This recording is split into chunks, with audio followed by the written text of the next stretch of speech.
No, ahorita empecé a grabar. Ok. Bueno, entonces estábamos diciendo que todo ese proceso hay que tomarlo en cuenta, que originalmente fue una tradición oral y que des en cuenta, después se va mezclando y les estaba diciendo cuando se cortó la comunicación que en un origen, acuérdense, el profeta trata de hacer reaccionar al pueblo. Oigan, esto es muy importante. ¿Por qué la palabra castigo, prueba y permite? ¿Por qué esas palabras? Porque estamos en un término monárquico y el rey castiga o no castiga. Cuando faltan los súbditos, el rey castiga. El rey también permite. ¿Qué quiere decir? Que si hay alguna facilidad, alguna posibilidad, él puede permitir ciertas cosas. Y también tiene que poner a prueba a ver si le son fieles o no. Esa terminología está en el Antiguo Testamento, en esta situación profética. Pero tienen que entender el contexto, es monárquico. ¿Sí comprenden lo que les estoy diciendo? ¿Sí lo comprenden? Sí, Betsy, pero pensando en eso, nosotros en la actualidad, yo todavía oigo mucha gente que dice que Dios castiga, que Dios permite. Entonces, y no sé si es por lo mismo que hemos vivido mucha represión o no. Bueno, yo considero que esa terminología, por eso estamos diciendo esto, ¿verdad? De que se utiliza en un contexto monárquico, en un tipo de gobierno donde esas palabras eran propias del rey. Hoy podríamos decir, bueno, ¿el presidente qué hace? No me contesten, por favor, mejor dejémoslo así. Mejor dejémoslo ahí. Pero vea, en un contexto histórico de ese tiempo, las palabras tienen sentido. Pero cuando nosotros vemos la predicación de Jesús, donde quien está imperando era el imperio romano, ¿verdad? Y Jesús no tiene ninguna de esa terminología. Porque el Dios de Jesús ni castiga, ni permite, ni prueba. Simplemente es un Dios de amor. Es un Padre bueno. Todo lo bueno es de ese Dios. Entonces, es importantísimo que ustedes en todo esto vayan comprendiendo por qué. Las personas dicen, por ejemplo, que el Dios del Antiguo Testamento es muy diferente al Dios del... No, es un error, es el mismo, pero está utilizando un lenguaje diferente. Ahora, en lo que dice Beatriz, o no sé si fue Beatriz la que dijo que todavía utilizamos esas palabras. ¿Fue Beatriz? No, Zuli. Zuli. Entonces, Zuli, vea, esas palabras son del medioevo, que era entonces cuando habían imperios en Francia, en Europa. En Europa estaban todos los imperios. Entonces, es un lenguaje del medioevo. ¿Qué le parece? Que nos quedamos mentalmente entonces en los actuales, porque todavía oigo gente cuando hablo de Dios, que Dios castiga. Y lo oigo en este tiempo. Entonces nos quedamos, tal vez tendríamos que actualizar nuestras formas de hablar en el momento de catequizar a la gente para Bravo. Exacto. Es un lenguaje que tenemos que ir adaptando, siempre sabiendo que Dios es Dios y que Él reina. Pero tenemos que irlo ubicando, porque miren, hay dos formas. La forma, si se dan cuenta con el Evangelio de hoy, ¿cómo hizo Felipe para que Natanael fuera a ver a Jesús? No fue peleando, discutiendo, ni dando argumentos, solo lo llevó ante él. Entonces se llama por atracción, por atracción. Esa es la forma como nosotros tendríamos que ver. Ahora, hay otra que es la que se nos enseñó durante años atrás, que era, si no haces, Dios te va a castigar. Fue una pedagogía que tuvimos. Esa pedagogía, esa didáctica, pues no ayudó mucho, porque mucha gente después pues trataba de sacudirse a ese Dios que castigaba por cualquier cosa y que no tenía la comprensión de nuestra humanidad. Entonces, ¿qué sentido tiene que Dios se haya hecho humano en la persona de Jesús? Sino de estar tan cerca de nosotros como cerca del Padre. Entonces, en Jesús tenemos la inmanencia de Dios porque está en nosotros y la trascendencia porque Él está con Él. Tenemos las dos realidades, pero eso lo hace Jesús. Y lo dice el texto bíblico, se encarna, tomó carne, o sea, esta es la inmanencia, pero luego regresa al Padre. En Hebreos está la trascendencia. Él es el puente, por eso Él es el camino, Él es la verdad. Y dice la Escritura, nadie ha visto a Dios, claramente no, pero luego Jesús dice, quien me ve a mí, ve al Padre. Y dice Jesús también, nadie viene a mí sino el Padre lo trae, por atracción, no a la fuerza, nadie viene a mí. Y nadie va al Padre si no lo llevo yo. ¿Verdad? Entonces, todo eso nosotros lo tenemos que ir comprendiendo como integrándolo y dándonos cuenta, por ejemplo, en esta pandemia, pues están esos comentarios, ¿verdad? Algunos, pues Dios nos está castigando por tantas cosas. Entonces, bueno, entonces claramente no han conocido el tema de la justificación. No por méritos, sí, por méritos podríamos tener muchísimos castigos y no solamente la pandemia, sino muchas cosas más. Pero Jesús nos justifica delante del Padre. Nosotros no tenemos que justificarnos porque Él nos conoce. Así le dice hoy a Natanael, yo te conozco desde antes que tú me vieras, yo ya te conozco. Entonces, Él nos conoce, Él sabe, conoce nuestras limitaciones, nuestras debilidades, y lo importante es que así nos ama. Él nos ama así, siempre. No hay mérito, dijimos hace un ratito, no hay mérito de parte nuestra. Es un llamado, es una vocación de amor.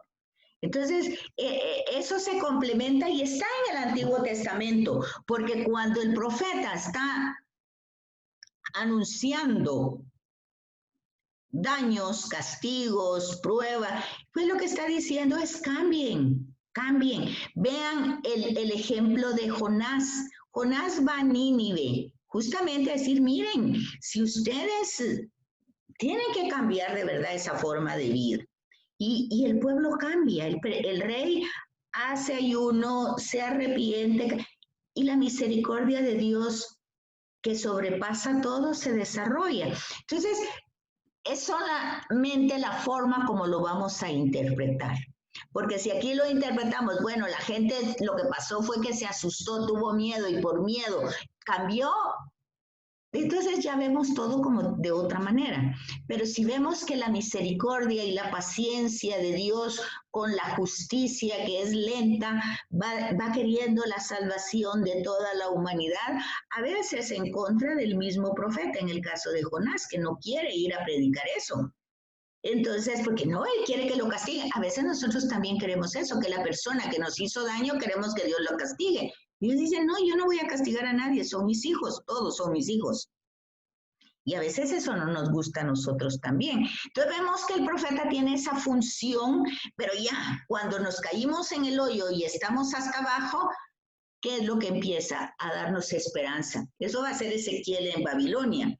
Dar esperanza. Dios va a hacer surgir de esto un Mesías, alguien que va a ser el retoño de David, y empieza a anunciar toda la esperanza, que es lo que nosotros tendríamos que estar haciendo en esta pandemia, haciendo todo un mensaje esperanzador porque Jesús venció la muerte, no porque nosotros lo merezcamos o porque somos, que dijera yo, personas que negando la realidad. No, pase lo que pase, nosotros a quién servimos. pues servimos al Señor. Y aunque a la gente le guste o no le guste, lo crea, no, nosotros estamos con el Señor ayer, hoy y siempre. Sí, igual pasaba con el profeta. A la gente no le gustaba, pero él sabía a quién le servía. Entonces, todo ese tema, entonces, des en cuenta que tiene que irse articulando. Y precisamente cuando ustedes dicen, todavía oigo esos comentarios, ¿qué significa entonces? Que hay que catequizar. Hay que catequizar, y catequizar es llevar a Jesús a las demás personas. Eso es evangelizar y catequizar. Entonces, las formas que utilizaba el profeta era su lenguaje propio de su época, es lo que estamos diciendo. Hoy tendríamos que utilizar un lenguaje propio de nuestra época. Y entonces, ese lenguaje para transmitir ese mensaje comunicado con Dios, ¿qué es lo que trata de transmitir? Bueno, paz en medio de pleitos y de mentira, fórmulas introductivas como así dice el Señor, escucha al Señor Dios de los ejércitos, a veces con parábolas, a veces con visiones, a veces con símbolos, a veces con juegos de palabras, a veces con bendiciones, con doxologías. Doxologías son unas fórmulas, por ejemplo, gloria al Padre, al Hijo y al Espíritu Santo es una doxología. En fin, a veces va a utilizar términos jurídicos, ¿verdad? Canciones de amor. Depende del profeta, va a tener cierta característica. Luego el tema de los oráculos, que fue lo que empezamos en la clase. El profeta cumplía su misión principalmente por la palabra, comunicando oráculos en nombre de Dios, es decir, declaraciones solemnes que llevaban consigo una promesa de salvación. Vean la diferencia con el entorno. Ya les puse el ejemplo de Delfos, ¿verdad? Del oráculo de Delfos. Entonces, vean la diferencia. Aquí no se trata, sí hay un destino para toda la humanidad, pero ese destino tiene que ver con la voluntad de Dios. ¿Cuál es ese destino de la humanidad que tiene que ver con la voluntad de Dios? Que todos nos salvemos. Eso es lo que Dios quiere, que todos nos salvemos. ¿Por qué? Porque Él ama a todos sus hijos. Buenos y malos, ¿no?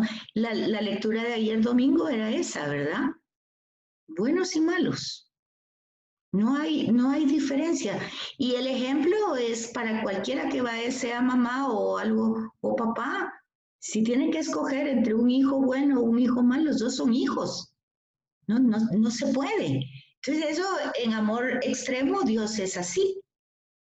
Ama a todos sus hijos, todos son sus hijos, no solo el que lo reconoce. ¿Qué pasa? Porque el que lo reconoce, no porque lo reconoce Dios es más Dios. Dios sigue siendo Dios, lo reconozcamos o no lo reconozcamos. Le demos gloria o no le demos gloria, lo sirvamos. Él no necesita de nosotros. Quien necesita de Él somos nosotros. Entonces nosotros tenemos que tener esa comprensión, que si está haciendo todo esfuerzo es porque quiere que la humanidad se salve. Ahí está todos los profetas. No sé si notan ustedes toda esa paciencia y esa acción amorosa de Dios para que nos salvemos todos, ¿o no? ¿O no se nota? Sí, sí se nota. Sí se nota. Son esfuerzos muy grandes, sobre todo porque ¿qué necesidad tiene? Ahí sí que como decía Juan Gabriel, pero ¿qué necesidad? ¿Para qué tanto problema? Sí, porque de veras no queremos. No, pero él sí quiere, y todo por amor, todo por amor. Entonces, ese es el sentido del oráculo. En ocasiones pusieron esos oráculos por escrito, por sí mismo a través de sus discípulos, o sea, no fueron ellos mismos. Eso se transmitió oralmente y entonces a eso que llamamos Isaías, Jeremías, Ezequiel, fueron igual que los evangelios. Los evangelios fueron las comunidades que lo escribieron. Jesús no escribió nada. Y los apóstoles en el año 60, entre el año 65 y 67, todos estaban muertos. Y los evangelios, si ustedes leen la introducción, están escritos años 70, años 80, años 100. ¿Quién los escribió? Las comunidades. Entonces, todo eso lo van a encontrar ustedes en la página 37. Otra forma que ellos utilizan son acciones simbólicas, medios de comunicación frecuente. Ya hablábamos, por ejemplo, de Jeremías, que va, pues, y va al taller del que está haciendo las vasijas, ¿verdad? Y entonces ahí se le viene. O veíamos Oseas, que también en su relación matrimonial ve cómo ama a Dios, ¿verdad? Cómo ama a Dios, de qué manera. Todo ahí vemos eso. Entonces, la vida misma de los profetas fue en ocasión, por designio divino, símbolo del mensaje, en el caso de Oseas, su propia vida, su propia experiencia. Pero así tenemos una variedad, cada quien desde su propia experiencia. Luego, lo que ya dijimos, eso en Israel, eso se volvió una institución profética paralelo a la institución monárquica. Pero en el ambiente de las naciones existía. Ahora, después, digamos que en el tema de las naciones encontramos, por ejemplo, los textos egipcios, los de la Mesopotamia, los de Cananea, Sirofenicia. Vemos, por ejemplo, en el caso del domingo, no sino anterior, la mujer cananea, era una fenicia. Pero ¿qué pasa con ellos? Pues ellos estaban llenos de idolatría y de brujerías. Eso también lo tenemos en el Antiguo Testamento con Jezabel, la esposa de Ahaz, que era un rey de Israel. Pero acuérdense ustedes que cuando Salomón hizo pues como ciertas, ¿qué dijera yo?, alianzas con los imperios, él se casaba con las mujeres de otros reinos, pero estas mujeres llevaban su culto pagano. Y entonces Samaria por eso se volvió básicamente idólatra, porque esa fue la parte del norte. Entonces tenemos esa historia de los cananeos, los fenicios, los filisteos, todo eso en temas proféticos que existían ahí con ellos. Ahora, los libros, ¿cómo se escribieron? Pues ya dijimos, primero fueron tradiciones orales y luego fueron teniendo formas escritas. Pero cada libro va a tener la peculiaridad del profeta, sus dificultades, su comprensión, cómo él va a ir entendiendo a Dios y cómo lo va a ir transmitiendo. Otras causas también hay dificultad para interpretarla. Por ejemplo, que a veces la revelación es parcial, no llega a todo cómo va a terminar, si solo da como una parte, ¿verdad? Las imágenes no están acabadas. Los mismos profetas a veces no entienden lo que están transmitiendo, hay cierta oscuridad, cierto enigma. Y a veces hay cierta falta de perspectiva en las palabras del profeta. Pudieron referirse a cosas diferentes, a una o más realidades. Por ejemplo, hace poquito tuvimos la lectura de Ezequiel, que hablaba de los huesos que no tenían vida. ¿Se acuerdan? Lo leímos la semana pasada, me parece. Entonces, eso se refiere básicamente al pueblo de Israel que está ahí como no hay manera que pueda comprender, que pueda tener la vida de Dios, la vida.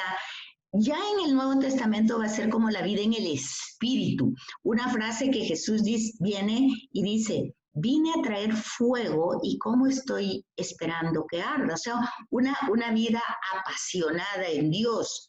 ¿Cómo cuesta eso? Entonces, ¿por qué? Porque acuérdense que hay una imagen en Génesis de que está el hombre de barro, hecho de barro, como el alfarero, pero no tiene vida, falta el ruaj, o sea, el Espíritu de Dios para que tenga vida. Igual estos huesos de Ezequiel, falta el Espíritu de Dios para que tenga vida. También está, por ejemplo, la idea en Levíticos, cuando se da la forma del rito de cómo debe ser la cena pascual. Entonces, el cordero no hay que quebrarle un hueso. Ahí está en el Antiguo Testamento. Pero luego esta imagen se aplica a Jesús.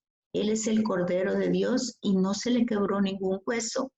También vemos en Isaías el anuncio de que va a nacer el Mesías de una virgen, de una mujer joven. Luego tenemos la aplicación de Jesús. Todo eso es lo que tenemos que ir viendo como analogías, ¿verdad? Que luego el Nuevo Testamento lo va a ubicar o lo va a comprender que se hablaba de Jesús, aunque en la historia se pudo haber hablado de otras personas en esos momentos. Otra forma, bueno, los libros ya dijimos. Ahora, algo importantísimo, ¿cuáles son los temas teológicos que hay en los profetas? Sobre todo la fidelidad a los principios religiosos. Pero volvemos otra vez, un principio religioso es un principio de relación, o sea, de ligarse. ¿Quién forma parte central de mi vida? ¿A quién sirvo? ¿Para quién trabajo? O sea, eso tiene que ver con el Evangelio cuando Jesús dice, donde está tu tesoro, ahí está tu corazón. Entonces es eso. ¿A quién le dedico mi vida? ¿Cómo la dedico? Entonces, ahí va teniendo sentido el principio religioso, ¿verdad? Luego, ese principio religioso va a ser visto desde distintas maneras. Lo vamos a ver en toda la historia, en todo el hilo conductor. Pues Abraham, vamos viendo cómo se desarrolla Moisés, vamos viendo Josué, los jueces, los reyes, los profetas. Bueno, todo eso lo vamos a ir viendo cómo se dedican a servir a ese Señor. Luego, dentro de esa misma estructura está el monoteísmo. Ahí tenemos claro el tema de Elías con los Baales. Ese profeta no lo vamos a ver porque no hay un libro de él, sino hay historias de él en Primera y Segunda Reyes y en Primera y Segundas. Y también está en Crónicas, Elías y Eliseo. Entonces, vemos, por ejemplo, el hecho que la pasión tan grande que tiene Elías por Yahvé y es capaz de matar a todos los profetas de Baal. Eso lo vimos hace 8 días, ¿verdad? Esa pasión lo consumía y luego Jezabel lo quiere matar a él huye para que no lo mate. Pero todo eso es el tema del monoteísmo. O sea, solo hay un Dios. Pero fíjense una cosa que no hay que confundirse. No es que Dios tenga celos, envidia de que nosotros le demos culto a otros dioses. Eso no tendría sentido si ya sabemos que Él sigue siendo Dios con nuestro reconocimiento o sin nuestro reconocimiento. Eso tiene que ver más bien para nosotros, que cuando nosotros consagramos nuestra vida a un ídolo, pues no vamos a conseguir nada. Hay una canción que se canta en misa, una alabanza, que dice, porque puse el corazón en cosas que mueren, y muriendo las cosas fui muriendo yo. Algo así dice parafraseado, ¿verdad? Entonces, eso es lo que pasa con el ídolo. Y como ya volvemos a decir que Dios lo que quiere es que regresemos a Él, eso es la salvación, entonces nosotros dedicándole la vida a los ídolos, pues no vamos a poder regresar, porque ya estamos focalizados, enfocados en algo o en alguien, ¿verdad? Entonces ese es totalmente el obstáculo. Luego, para ese otro tema teológico de los profetas, es el tema de las exigencias ético-morales. Pero eso viene a ser exactamente lo mismo que las rituales. O sea, la moralidad no es una exigencia en el sentido de que eso me va a llevar a darle culto a Dios. No, es una consecuencia.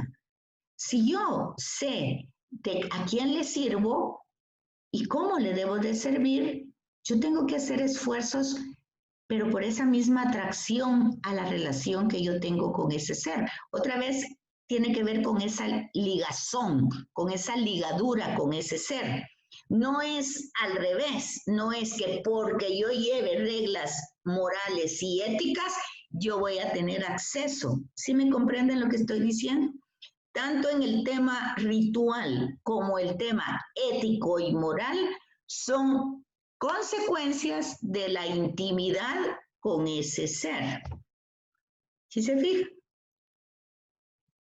Se dan cuenta que, por ejemplo, con María también podíamos ubicarla como profeta en el Nuevo Testamento, sobre todo en el Magnificat. Mi alma alaba al Señor, mi espíritu se alegra en Dios, mi Salvador, porque, y aquí viene todo lo que Él hace en mi persona, ¿verdad? Y no solo en mi persona, sino en las demás. Tenemos otras personas, tenemos también a Juan el Bautista, que es visto como el último profeta, tenemos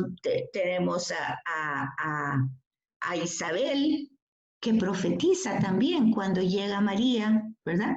¿Cómo es que la madre de mi Señor viene a mí? ¿Verdad? Y también tenemos a Ana en el templo, ¿verdad? Eso se van a llamar los pobres de Yahvé, los Sanahuim, que son los profetas, porque esos son los profetas en el Antiguo Testamento, los Sanahuim. Entonces, en el Nuevo Testamento hay muy poquitas personas, y el mismo Jesús, ¿verdad? Que va a ser visto de esa manera. Otro tema va a ser el del mesianismo.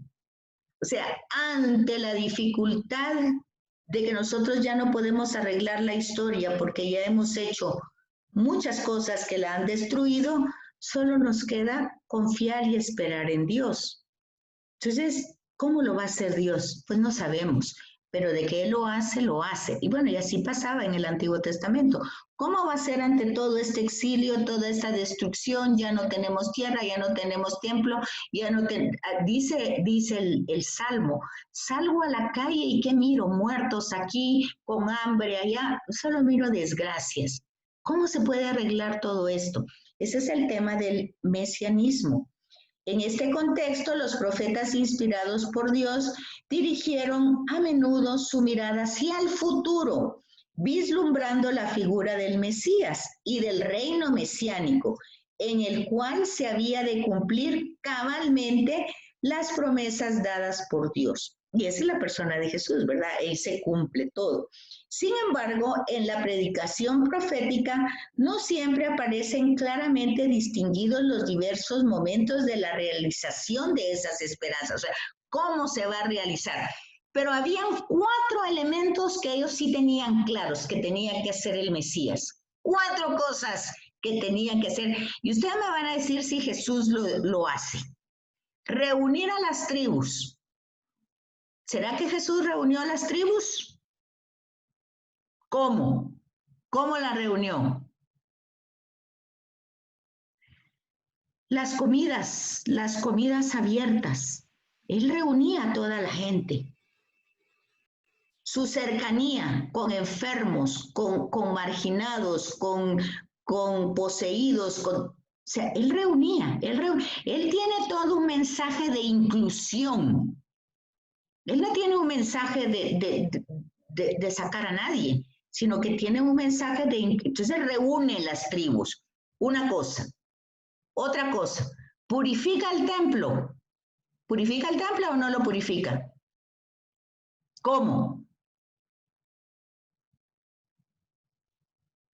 Tienen apagado su micrófono. Hacia los mercaderes, ¿no? Sí, cuando en una forma externa, en una forma externa, pero a la samaritana le dice, habrá un momento en que no se le va a dar culto a Dios en el templo, sino va a ser en espíritu y en verdad. Cuando ella le pregunta dónde se va a dar culto a Dios, en espíritu y en verdad, purifica, es decir, la persona con una intención rectificada. Pues nosotros podemos tener intenciones retorcidas, pero siempre tenemos la posibilidad de rectificarlas por la fuerza del Espíritu. Entonces, todo esto lo hace Jesús y también anuncia que es el Espíritu el que va a ir recordando y reconstruyendo todo ese reino. De hecho, Él es el que hace eso. 2. 3. Vino a pelear con el mal. pero peleó diferente, porque todos esperaban que peleara contra Roma. Él peleó de otra forma, pero peleó, toda su vida peleó, ¿o no? Cuando sanaba, cuando exorcizaba, estaba peleando con el mal, con todo lo que esclaviza al hombre. Y al final en la cruz peleó contra el mal, peleó contra la violencia, peleó contra el poder, contra el placer y contra el prestigio, porque él no tuvo ni poder, ni placer, ni prestigio en la cruz. Entonces, esas caras, y falta una. ¿Qué era lo que esperaban? Que reinara. Bueno, nosotros terminamos el año litúrgico como Jesús, Cristo Rey. Ok, pero esas no solo son frases, ¿verdad? No son solo palabras para decir que Jesús lo hizo. Tiene que ver con la aceptación, ¿quién reina en mi vida? Y se supone que cuando nos reunimos en comunidad, pues lo que dice Pablo, si Él reina, Él es la cabeza y nosotros somos su cuerpo, sus miembros. Él es la cabeza, Él es el que reina, ¿verdad? Es el concepto de Pablo. Pero claramente estamos lejos de vivir eso, ¿verdad? Pero ese es el sentido. Entonces Jesús cumple realmente lo que está presentado en los profetas del mesianismo. ¿Quién tenía que ser un Mesías?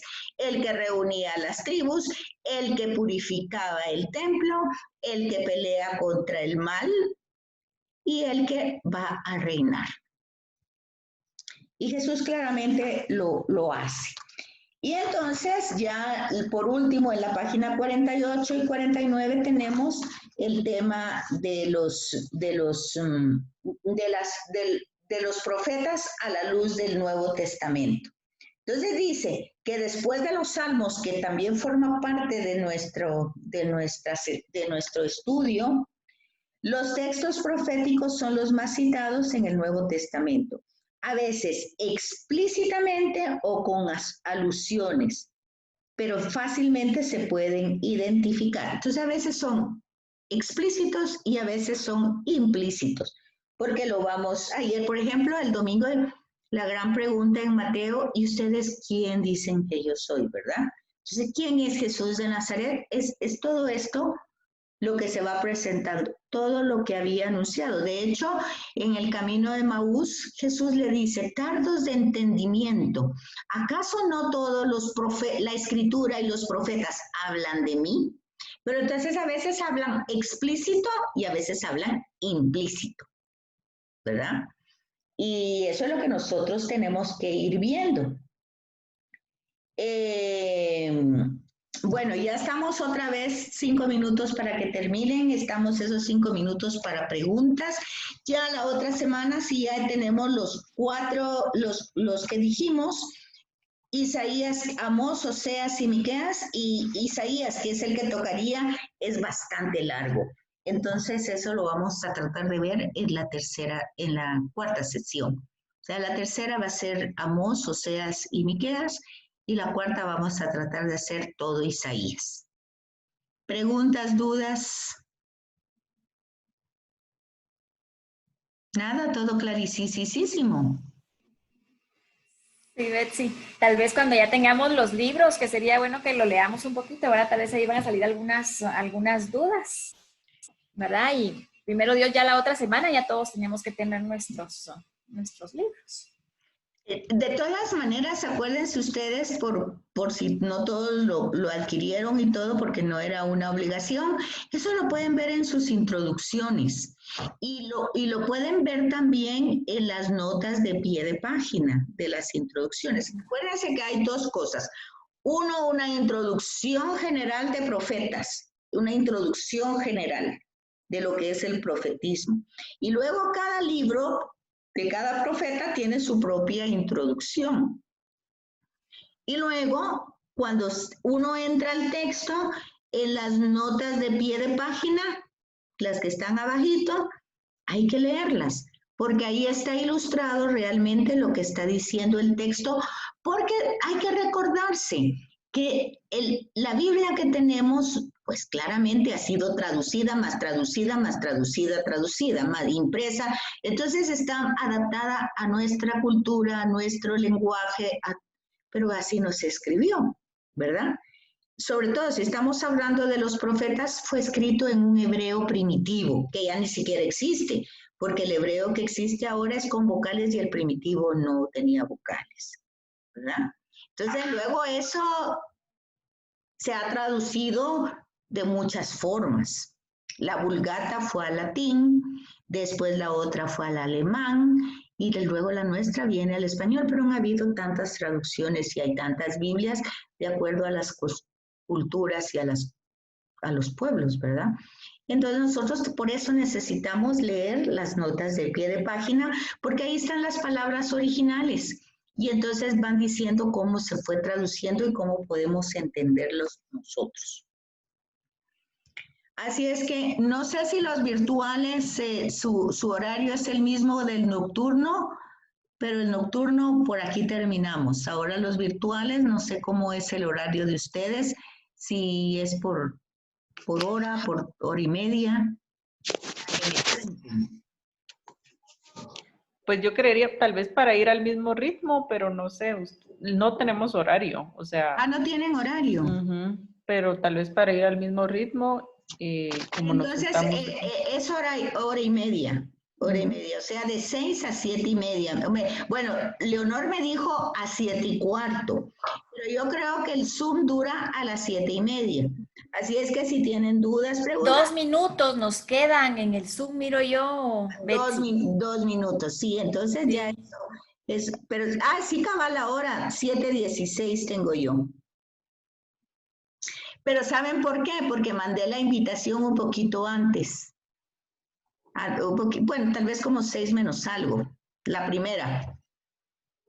De todas maneras, ya saben que esta grabación se pasa al portal. Ahí tiene tanto nocturno como virtual, tiene pues la agenda, que es la misma, igual que el diurno es la misma, es el mismo curso que se da. Y ahí está la clase, ahí están los libros y ahí tenemos el material. Y dudas y preguntas, pues ustedes, si no las tienen ahorita, vayan formulándolas para empezar así la próxima clase. Si han leído algo, entonces ustedes formulen sus preguntas y así empezamos de esa forma, si les parece. Sí, Betsy, gracias. Gracias. Bien. Bueno, entonces aquí quedamos. Les agradezco muchísimo. Que pasen buena noche. Cualquier cosa estoy a las órdenes. Gracias. Feliz noche a todos. Gracias. Feliz noche, que descansen. Gracias.